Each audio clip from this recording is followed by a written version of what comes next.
Il a fêté ses 100 ans en 2019 et est le plus ancien personnage du dessin animé au monde. Vous savez de qui je veux parler? Ah bah non, désolé mon grand, mais toi tu n'es pas encore centenaire, et puis en plus vous avez lu le titre de la vidéo, donc cette question ne sert à rien, et je ne vais pas vous parler d'une souris, mais d'un chat, en l'occurrence Félix le chat. Avant de s'attaquer au vif du sujet, à savoir sa courte apparition dans le jeu vidéo, je voudrais vous rappeler brièvement son histoire, surtout pour les plus jeunes d'entre nous qui ne voient peut-être même pas qui est ce personnage, qui malheureusement a été éclipsé avec le temps par d'autres figures du dessin animé. Cette vidéo étant chapitrée, si vous le souhaitez, vous pouvez directement accéder à la partie consacrée aux jeux vidéo. Sinon, laissez-vous guider juste après le générique.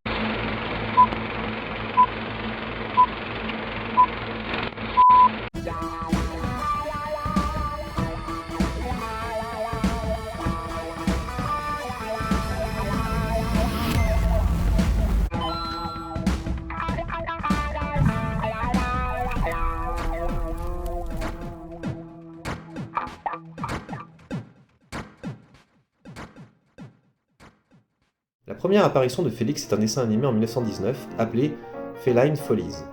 En fait, il ne s'appelle pas encore Félix, mais Master Tom. Nous sommes en plein cinéma muet, et les dessins animés d'animation sont très basiques et se contentent donc généralement d'une animation simple. Comme cet exemple.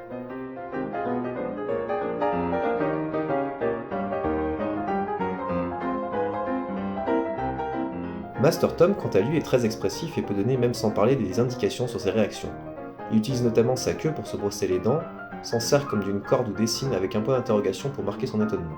Pat Sullivan a été longtemps considéré comme le créateur original car il le prétendait, alors que son réel créateur, Otto Messmer, était plus discret. Il ne revendiquera la paternité de Félix que dans les années 70.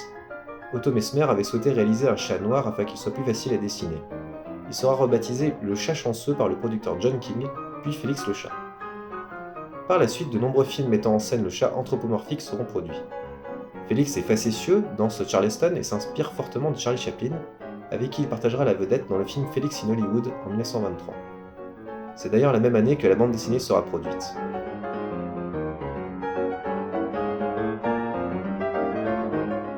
Avec le temps, le chat devient moins anguleux et plus arrondi. Félix sera un des premiers personnages de cartoon à bénéficier de produits dérivés comme des peluches et être le premier personnage permettant de régler une caméra de télévision dans les années 30. Après une traversée du désert et ses difficultés à s'adapter au cinéma parlant, malgré 3 films en couleur en 1936, le célèbre chat reviendra en 1959 avec une série animée réalisée par Joe Oriolo, qui est également le créateur du fantôme Casper, en collaboration avec le neveu de Pat Sullivan. Durant 3 ans, la série sera un succès fou et 260 épisodes seront produits. Cette série apporte un nouveau style graphique à Félix qui adopte un ton plus cartoon et également à sa disposition un sac magique. Il sera opposé à un grand méchant, le professeur, et ses acolytes comme le chien Rocky ou Maître Cylindre. Il sera épaulé par Petit Mickey. Le premier film, Félix le chat The Movie, sera un échec total, tant au point de vue d'animation qu'au niveau du scénario digne des pires séries Z. Il sortira cependant dans pas mal de salles dans le monde avant d'être retiré de l'affiche. Il finira par sortir directement en VHS puis en DVD. Son fils Don fera également une série entre 1995 et 1997, appelée Les Histoires farfelues de Félix le chat. Avec un Félix moins enfantin, des nouveaux et d'anciens personnages feront également leur apparition.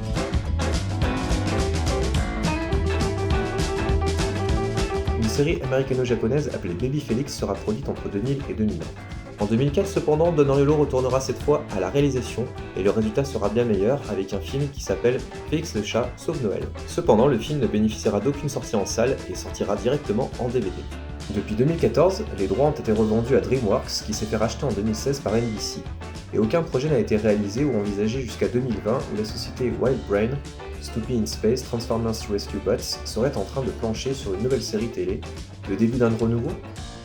Si vous souhaitez plus de détails, je vous invite grandement à aller voir la vidéo YouTube de Cartoon Télé, qui est vraiment très travaillée et documentée, et en plus il est très sympa car il me permet de le reprendre pour mieux vous en parler. Je vous joins le lien dans la description. Sans plus attendre, parlons des jeux.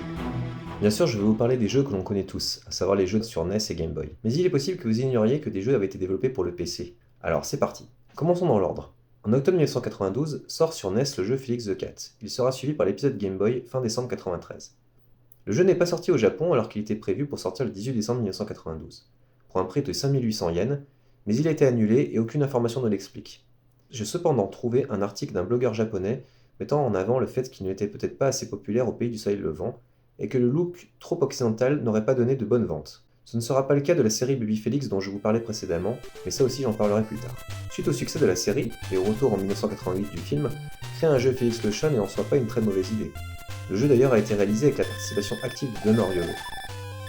Le jeu est équipé de la puce MMC3 qui équipe des jeux comme Super Mario Bros 2 et 3, Mega Man 3, 6 et autres nombreux jeux. Cette puce permettait d'augmenter la capacité de la NES en offrant 512 kg de RAM pour les programmes et 256 kg pour les graphismes, ce qui n'était pas négligeable pour la machine. Il faut noter que le jeu NES a été réalisé par un seul programmeur en la personne de Monsieur Yunya Shimoda. Le jeu est inspiré fortement de la série avec le fameux sac magique. Félix doit sauver sa belle Kitty des mains du professeur. Sur 9 niveaux, divisés chacun en 3 sous-niveaux, vous devrez affronter les sbires du professeur, mais vous pourrez également compter sur des améliorations d'attaque variées. Votre chat non-beauté dispose de 4 transformations. Avec son sac magique, il peut donc utiliser ces transformations dès qu'il a collecté 10 têtes de chat. Dès qu'il se fera toucher une seule fois, il reviendra à la précédente transformation, où il mourra s'il n'a plus aucune transformation disponible.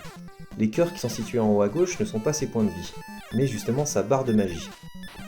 Afin que celle-ci ne diminue pas, parce qu'elle diminue constamment au cours du jeu, même si vous ne faites rien, il faudra collecter des bouteilles de lait pour la remonter. Vous en trouverez régulièrement sur votre parcours, ce qui fait que le jeu n'est vraiment pas difficile. Malgré quelques phases différentes, dont une espèce de shoot'em up en mode Mary Poppins, le jeu est très accessible et malheureusement répétitif. On peut aussi déplorer des bruitages très cheap et un level design peu inspiré.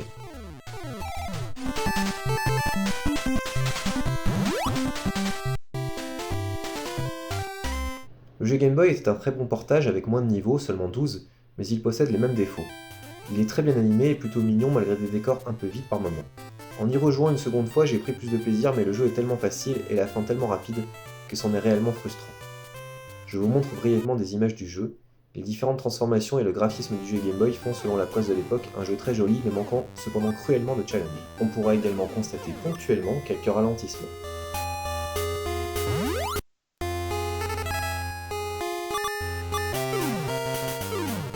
Il est curieux que la licence n'ait pas été proposée également à Sega afin de toucher encore plus de monde. Il existe une adaptation pirate Mega Drive du jeu où l'écran de Game Over est gore quand vous mourrez. J'ai également trouvé dans cet extrait de la presse de l'époque qu'une version Super Nintendo était évoquée, mais je n'ai pas réussi à retrouver d'autres traces ailleurs. Et la presse spécialisée, elle en pense quoi de ce jeu ? Je vous ai fait un petit retour des différents tests que j'ai pu récupérer des magazines de l'époque, donc vous verrez il y a de quoi faire au niveau de la presse française, mais également j'ai pu retrouver des articles de la presse anglo-saxonne et je vous ai fait des zooms pour que vous puissiez plus facilement lire à l'écran. On reproche dans ce jeu le clignotement qui est assez récurrent et qui visiblement n'est pas aussi fréquent sur d'autres jeux de la machine. On salue quand même l'ambiance du jeu, l'animation, le côté tout mignon, et on reproche également ce que je vous disais précédemment, la grande facilité et le peu de challenge du jeu. Dans son numéro 19, le magazine Banzai est d'ailleurs le seul à constater les quelques ralentissements dont je vous parlais sur Game Boy, mais cela ne gêne pas réellement l'expérience de jeu. On peut constater que la presse effectue souvent une comparaison avec le jeu Mario. D'accord, il s'agit d'un jeu de plateforme, mais la comparaison devrait s'arrêter là car les deux jeux n'ont pas grand chose à voir l'un avec l'autre. On pourra peut-être trouver quand même une comparaison, puisqu'à l'instar de Mario qui entre dans un tuyau, Félix entre dans un sac magique.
Passons maintenant aux jeux produits sur PC.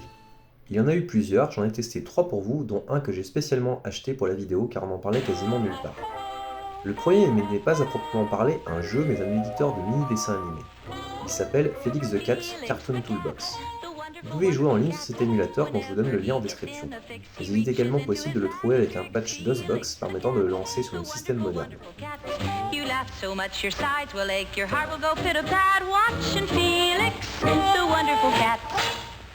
Ah, qu'est-ce que j'adore ce générique.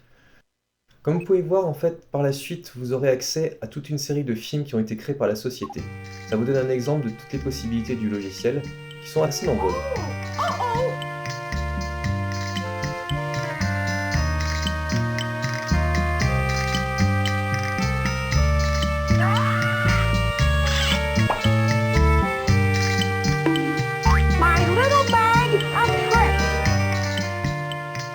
Ensuite, ce mode d'emploi vous permettra justement de réaliser vous-même votre propre film. Il est vraiment très détaillé, comme vous pouvez voir, et reprend d'ailleurs un des exemples qui est proposé par la société, en vous permettant de le faire étape par étape, afin de réaliser ensuite vous-même vos propres films.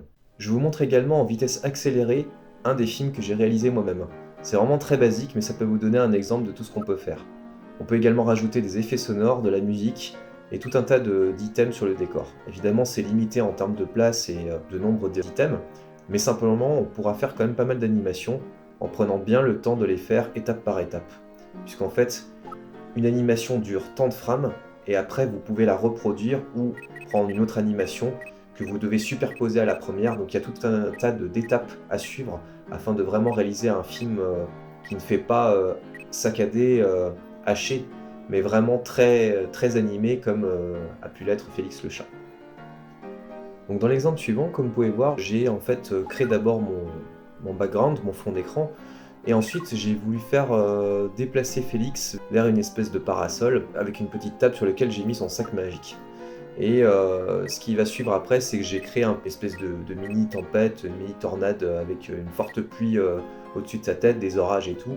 Et en fait, voilà, j'ai voulu faire donner un petit effet comique à cette situation-là, donc c'est vraiment très très rapide et très très basique comme je vous disais, mais c'était juste pour vous donner un exemple de ce que j'ai voulu faire, et en très peu de temps on arrive à faire ça en superposant 2-3 animations et en rajoutant quelques petits effets sympas, et on passe un bon moment et le temps passe vite.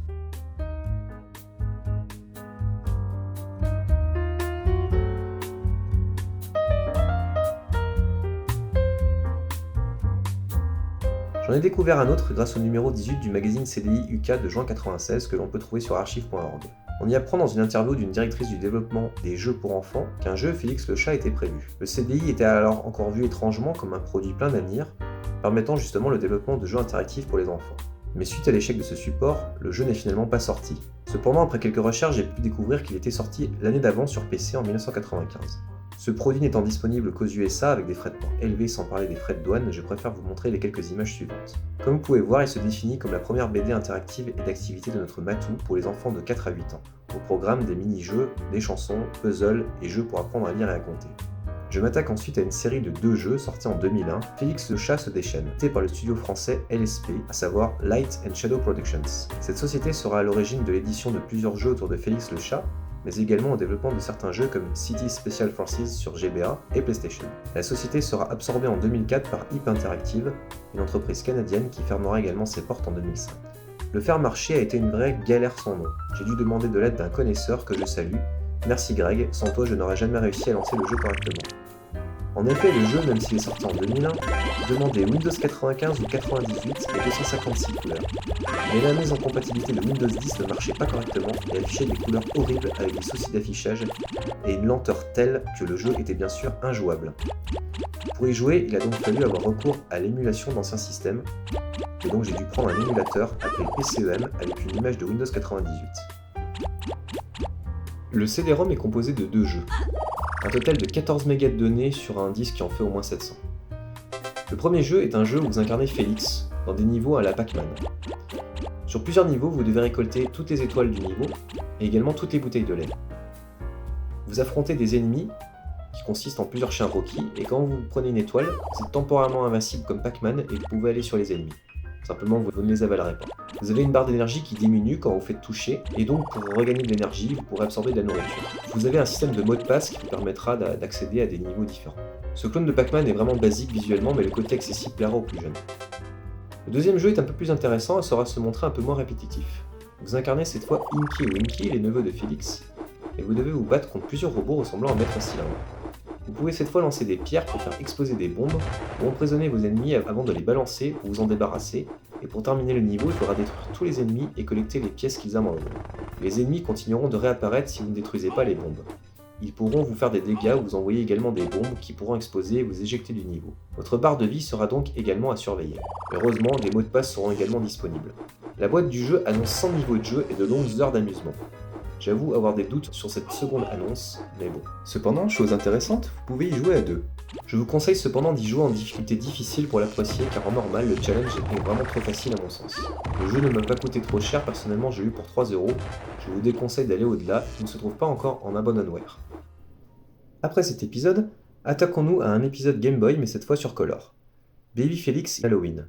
Ce jeu édité par LSP a été développé par Beat Managers, à qui l'on doit des portages comme celui de Bomb Jack sur Game Boy, mais aussi des jeux comme Pop-Up pour Takara, ou pour Infogrames, les Astérix, les Schtroumpfs, Tintin au Tibet, sans oublier aussi les jeux Turok et des jeux originaux comme Autos Otifanten, Bang, etc.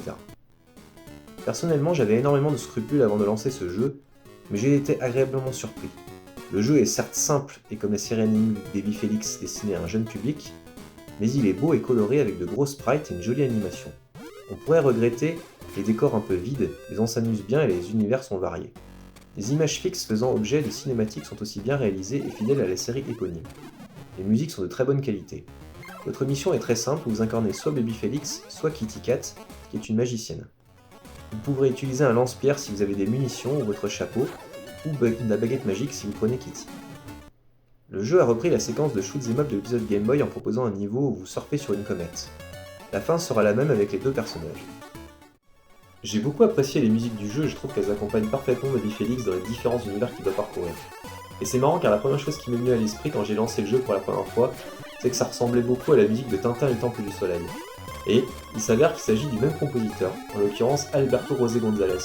Alors ce nom ne vous dit peut-être pas grand chose, mais c'est un compositeur mais également programmeur et graphiste qui est très connu dans le milieu du jeu vidéo, notamment dans les années 90, où il a fait beaucoup de musique de jeux vidéo, notamment les jeux Pop-Up, Bomb Jack, Astérix, Metal Masters, les Schtroumpfs, Astérix et Obélix, Tintin au Tibet, Tintin et le Temple du Soleil, les Turok, Verali, Lucky Luke.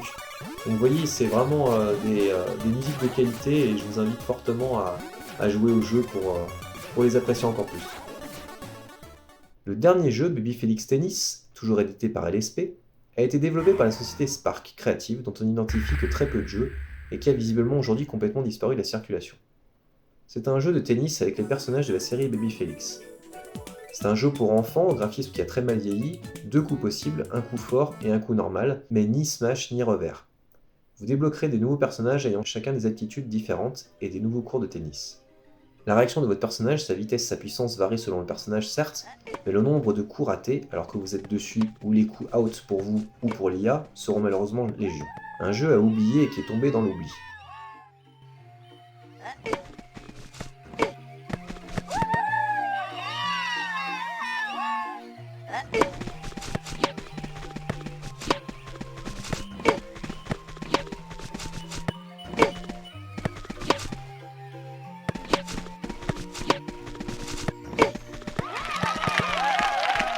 Il y aura des jeux mobiles, mais rien de bien mémorable.